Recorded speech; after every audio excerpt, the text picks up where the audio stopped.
YG 경제연구소 차영주 소장님과 함께합니다. 어서 오십시오. 예, 안녕하십니까. 네.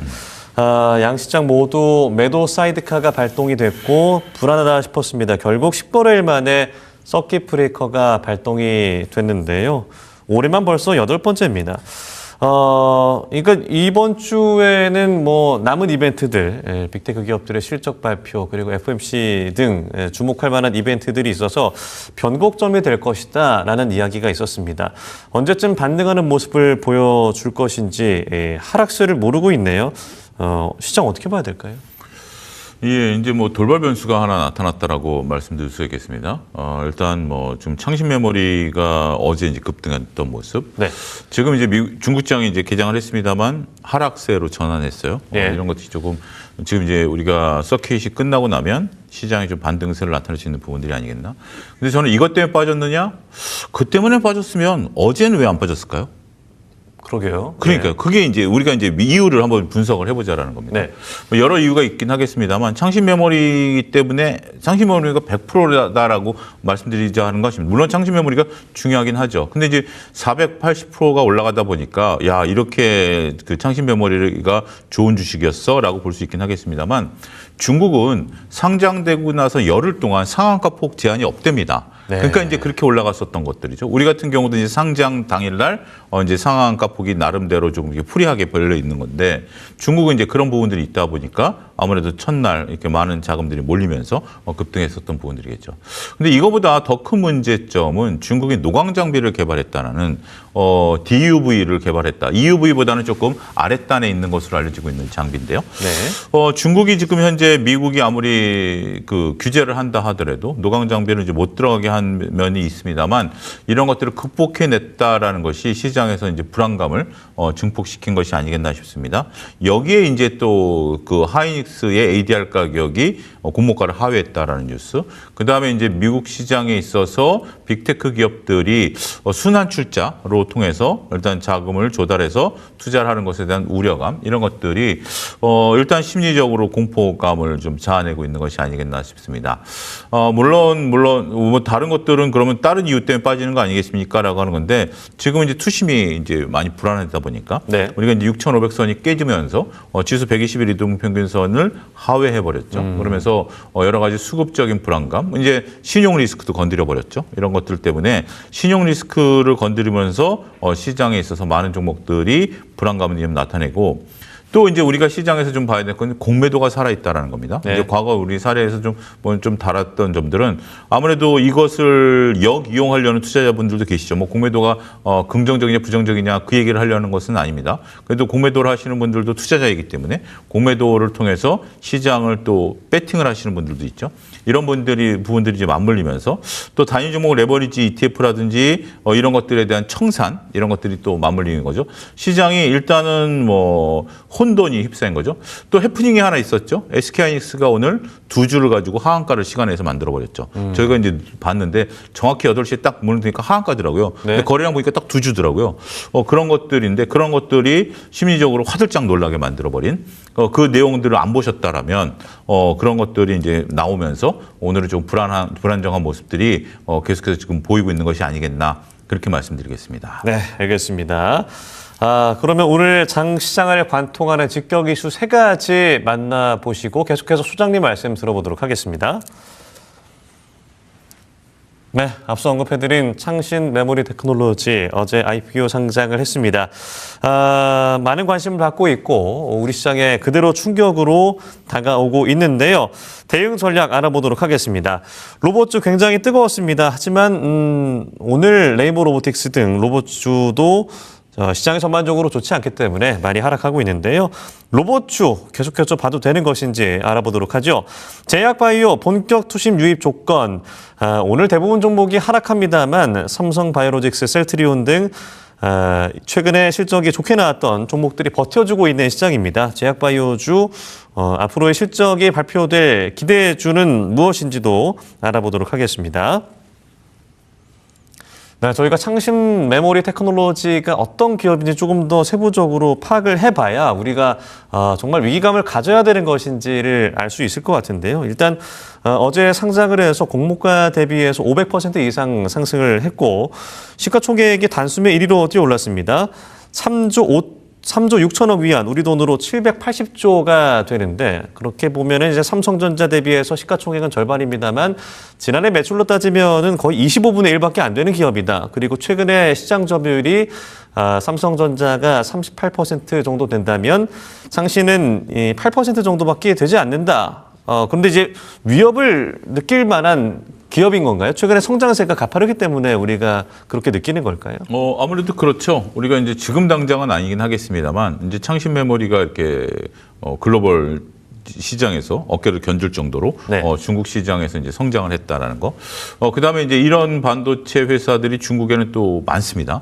그러다 보니까 이들이 또 계속해서 IPO를 통해서 중국 주식 시장에 들어올 것이고요. 예. 그들이 이제 시간이 지나면 결국은 이런 것들이 이제 위협적인 존재가 될 것이다라고 우려하는 거죠. 지금 시장은 반도체와 관련해서 지금 당장 눈에 보이는 어떤 우려감이 아니라 앞으로 나올 수 있는 혹시라도 지금 현재의 이렇게 강한 삼성전자, 하이닉스, 엔비디아, TSMC의 체제를 흔들어 버릴 수 있는 그러한 어떤 그것들의 출현을 상당히 우려하고 있는 것 같습니다. 네. 그리고 그들이 앞으로 계속해서 이렇게 높은 영업이익률을 낼 수 있을지에 대한 의구심도 현재 나타나고 있는 것이죠. 네. 그렇기 때문에 창신 메모리가 상장하기 이전부터 제가 이제 질사이트에서도 말씀드렸던 것 같은데 외국인들이 우리 주식시장에서 팔고 자금을 빼나가는 것 중에 일부는 창신 메모리 IPO를 하기 위해서 빠져나가는 분도 있습니다라고 언급을 드린 바가 있는데요. 네. 그런 것들이 일단락되고 나서 지난주부터 외국인들이 들어왔습니다만 결국 일단은 뭐 창신 메모리가 이렇게 급등을 해버리고 나니까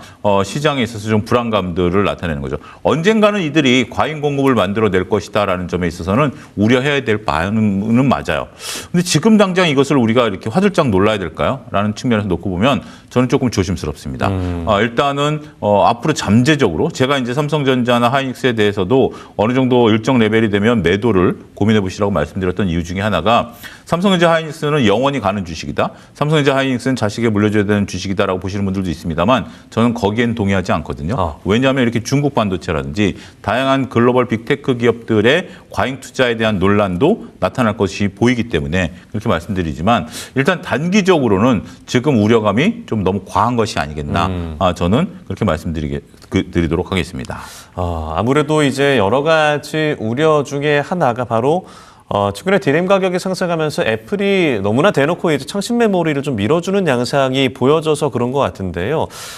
결국에는 이제 미국 입장에서는 견제를 할 수밖에 없을 텐데 앞으로의 흐름들은 그럼 어떻게 전개가 되겠습니까? 지금 이제 서로 입장이 바뀌었죠. 그러니까 애플 같은 경우는 이제 자사 휴대폰 가격을 올리다 보니까 이제 네. 가을부터 40만 원 올리겠다라는 거 아니겠습니까? 그러다 보니까 이제 매출이 당장 걱정이 되는 거죠. 그런 상태고 그런 마이크론 입장에서는 안 된다. 우리 걸 써야 된다라고 지금 계속해서 강요를 하고 있는 거죠. 네. 과연 미국 정부가 어떤 손을 들어줄지는 모르겠습니다. 근데 지금 이런 것들은 미국 정부 입장뿐만이 아니라 공급하는 입장에서 놓고 보면 계속해서 비싼 가격에 공급을 하려고 하는 거고 사는 측 입장에서는 계속해서 좀 싸게 사야 된다 이런 얘기들을 하는 거죠. 이런 것들이 계속해서 충돌하면서 시장에 있어서 다양한 말들을 만들어내고 다양한 말들을 그냥 두서없이 듣다 보면 혼란만 가중이 되면서 지금 시장에 조심스러운 행보들이 나타나고 있는 것이 아니겠나 싶습니다. 네. 글쎄요 어떤 결정이 내려질지 모르겠습니다. 하지만 뭐 중국 입장에서 본다라면 저희 미국 입장에서 본다라면 과연 이걸 풀어줄 수 있을까 이런 부분들도 우려를 해야죠. 근데 중요한 것은 중국이라는 국가의 특성상 미국이 안 풀어줘도 됩니다. 그들이 갖고 있는 내수라는 것이 있잖아요. 네. 그리고 제3세계로의 수출 이런 것들에 또 활로도 열려 있는 상태죠. 그렇기 때문에 우리가 우려해야 될 바는 미국 기업들이 중국 반도체를 쓰냐 안 쓰냐도 하나의 관건이 되긴 하겠습니다만 서로 그것을 쓰지 않는다 하더라도 중국이 자체적으로 내수를 통해서 DUV 같은 경우도 내수를 하면서 써낼 수 있는 거 아니겠습니까? 네. 이런 부분들 때문에 시장이 조금 우려하는 모습들이 있는 것이 아니겠나 그렇게 말씀드리도록 하겠습니다. 네. 그리고 아무래도 창신 메모리 같은 경우에는 어떤 HBM 같은 고부가의 테크놀로지에서는 조금 더 경쟁력에서 뒤처지지 않냐라는 얘기가 나오고 있어서 그 부분은 우리가 좀 여유 있게 지켜봐도 되는 부분입니까? 아니죠. 그건 시간이 해결할 문제입니다. 우리가 이제 하이닉스의 독주를 삼성전자가 따라잡는데 2, 3년이 걸리지 않았습니까? 네. 창신 메모리는 그보다 더 빠를 수도 있어요. 그러니까 기술 개발이라는 것은 우리가 조선업을 통해서 일본을 따라잡았듯이 지금 중국 같은 경우 범용 조선은 우리를 조금 추월한 상태 아니겠습니까? 결국 중국 정부에서는 막대한 그 정책적인 특혜, 보조금, 그리고 이제 많은 공대에서 배출되는 그 과학 논문들 이런 것들을 놓고 보면 긴장해야 됩니다. 지금 뭐 우리 발밑에 있는데 무슨 걱정이냐? 아닙니다. 이거는 시간이 갈수록 우리한테는 아킬레스건으로 다가올 수밖에 없는 거고 결국 우리도 그러니까 남을 추월할 때는 우리도 목표를 세웠죠. 저대로 추월하겠다. 네. 중국이라고 안 그러겠습니까? 분명 글로벌 탑 티어에 들어가는 기업들이 조만간 등장할 가능성이 있다라는 것도 염두를 해둬야 돼요. 근데 이제 그런 것들이 2030년까지 일어나겠느냐? 거기에 대해서는 조금 생각이 다를 수 있다라는 거죠. 최소한 2030년까지는 우리 기업들이 현재 위치를 굳건하게 지킬 가능성이 저는 높다라고 보는 거고요. 하지만 2030년 넘어가면 네. 이러한 부분들에 대한 고민을 더 깊게 해야 되는 시기가 분명 도래하지 않을까 말씀드릴 수가 있겠습니다. 네. 그렇다면 이제 CXMT의 주가 흐름 오늘 또 마이너스 5%로 빠지고 있습니다만 최근에 우리가 대형 IPO들 생각해 보면 스페이스X도 그렇고 초반에 이제 큰 관심을 가졌다가 관심이 식으면서 계속해서 주가가 하락하는 모습을 보였잖아요. 그렇게 된다면 이 단계적으로도 그렇고 CXMT의 주가 흐름으로 봤을 때 삼성전자와 SK하이닉스가 반등할 요소는 갖고 있다라고 긍정적으로 좀 봐도 되나요? 일단 그렇겠죠. 근데 이제 우리가 창신 메모리가 스페이스X랑 비교하는 것을 저는 결단코 반대합니다. 네. 스페이스X는 이익이 없는 기업이고요. 창신 메모리는 이익이 있는 기업입니다. 그래서 창신 메모리가 우리가 이제 그런 거죠. 우호적인 해석이죠. 스페이스X도 밀렸으니까 창신 메모리도 밀릴 거야라고 보는 전 그렇게 생각하지 않습니다. 물론 단기간에 급등한 것에 대한 반작용은 있을 수 있겠죠. 네. 그렇다고 해서 창신 메모리가 스페이스X의 전철을 밟을 것이냐? 저는 그렇게 보지 않습니다. 그런데 어찌 됐든 그런 거지만 그건 또 그들만의 리그고요. 중국만의 리그고 우리는 우리들만의 리그이기 때문에 우리 입장에서는 지금이 바닥을 확인하는 과정이 아니겠나라고 긍정적으로 해석하고 싶습니다. 창신 메모리 주가랑 상관없고요. 네. 창신 메모리 움직임과도 상관없는 그런 부분들이다라는 거죠. 오히려 창신 메모리가 주가가 빠지면 외국인들 입장에서 보면 지금 이제 우리가 이머징 시장으로 묶여 있습니다. 중국과 한국이 묶여 있는데 오히려 우리한테 돈을 빼서 그쪽으로 들어가지 않을까요? 이런 우려도 해야 되는 거예요. 그러니까 단순하게 중국 나빠지면 우리가 좋아진다? 이러한 관점은 저는 조금 조심스럽습니다. 지금 입장에서는 같이 발전하는 것이 현재로서는 주가에 도움이 될 수 있다는 것도 역설적으로 말씀드리도록 하겠습니다. 예, 다시 거래가 재개가 됐습니다. 삼성전자 마이너스 8%, SK하이닉스 마이너스 10%. 기록을 하고 있고 그리고 삼성전자는 23만 원대, SK하이닉스 160만 원대 형성이 되어 있습니다. 오늘처럼 이렇게 빠진 시장 당연히 겁이 나겠습니다만 이럴 때일수록 저가 매수 기회가 될 것인지 근데 이게 만약에 하락 추세여서 계속 빠진다 그러면 또 두렵잖아요. 어떻게 전략을 가져가야겠습니까? 저는 적극적인 분할 매수로 접근하는 것이 유효할 것이다. 왜냐하면 이익을 믿어야죠. 우리가 이익을 믿지 않고 삼성전자가 지금 이제 증권가에서 제시하고 있는 목표가를 터치한 적도 없고 네. 삼성전자가 지금 이제 주가 수익 비율이 10배가 넘은 적이 없잖아요. 지금 주가 수익 비율이 10배가 넘는다라면 오히려 조심스러울 수도 있긴 하겠습니다만 증권가에서 그러면 그동안 50만 원 간다는 분석들을 다 바꿔야죠. 못 갑니다라고 얘기하고 30만 원까지 목표가를 낮춰야죠. 네. 근데 그런 움직임이 없잖아요. 그런 것들을 놓고 보면 저는 물론 이제 121 이동평균선을 오늘 하회했기 때문에 심리적으로 불안한 건 사실입니다. 하지만 글쎄요. 지금 어떤 외부적인 변수, 펀드멘탈에 의한 것들이 아니라 심리와 수급에 의해서 밀린 거라면 저는 역발상을 해야 될 시기가 아니겠나 조심스럽게 말씀드리도록 하겠습니다. 네.